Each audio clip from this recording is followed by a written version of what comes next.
കാഴ്ചക്കാരിൽ കൗതുകമുണർത്തി ഇരട്ടത്തലയുള്ള തെങ്ങ്. കാസർഗോഡ് വലിയ പറമ്പ ഇടയിലക്കാട്ടെ വൈക്കത്ത് കുഞ്ഞിമാണിക്യത്തിന്റെ വീട്ടിലാണ് ഈ ഇരട്ടത്തലയുള്ള തെങ്ങുള്ളത്.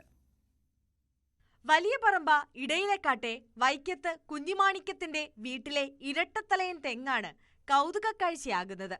35 വർഷങ്ങൾക്ക് മുൻപ് കുഞ്ഞുമാണിക്യത്തിന്റെ ഭർത്താവ് KV കൊട്ടനാണ് നാടൻ ഇനത്തിൽപ്പെട്ട തെങ്ങ് നട്ടത്. 8 വർഷം മുൻപ് തല പോയി നശിച്ച തെങ്ങ് പിന്നീട് വീണ്ടും കിളിർക്കുകയായിരുന്നു. തെങ്ങ് പിന്നെ ആദ്യം നല്ല വാങ്ങിൽ തന്നെ വന്നിട്ട് തേങ്ങ നല്ലോണം പറിച്ചിന്. പെട്ടെന്ന് അതിൻ്റെ തല പോയി. തല പറ്റി അങ്ങനെ ഇത് നഷ്ടപ്പെട്ടു പോയിന്ന്. കുറേ കഴിയുമ്പോൾ ഉണ്ടതിന് ഒരു തല വരുന്നു. തല വന്ന് തേങ്ങയെല്ലാം പിടിച്ചിട്ടാകുമ്പോൾക്ക് മറ്റേ ഭാഗത്തൊരു എതല് പൊട്ടിയിട്ട് അതിനും പിടിച്ചും തേങ്ങ. കിളിർത്തു വന്ന 2 തലപ്പുകളും ഒരുപോലെ ശിഖരങ്ങളായി വളർന്ന് കായ്ച്ചു തുടങ്ങി. ഇപ്പോൾ 3 വർഷമായി 2 ശിഖരങ്ങളിൽ നിന്നും ഇവർക്ക് കായ്ഫലം ലഭിക്കുന്നുണ്ട്. ഒറ്റത്തടി വൃക്ഷമായ തെങ്ങിന് സാധാരണ 2 തലപ്പുകൾ ഉണ്ടാകാറില്ല.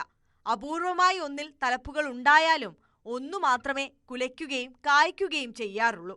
ക്രമേണ മറ്റു തലപ്പുകൾ നശിച്ചു പോകും. കായ്ഫലം കൂടിയാൽ ശിഖരങ്ങൾ അറ്റുവീഴുമോ എന്ന ആശങ്ക ഉണ്ടെങ്കിലും നന്നായി വളവും വെള്ളവും നൽകി തെങ്ങ് പരിപാലിക്കാൻ തന്നെയാണ് വീട്ടുകാരുടെ തീരുമാനം. ന്യൂസ് 18 വലിയ പറമ്പ.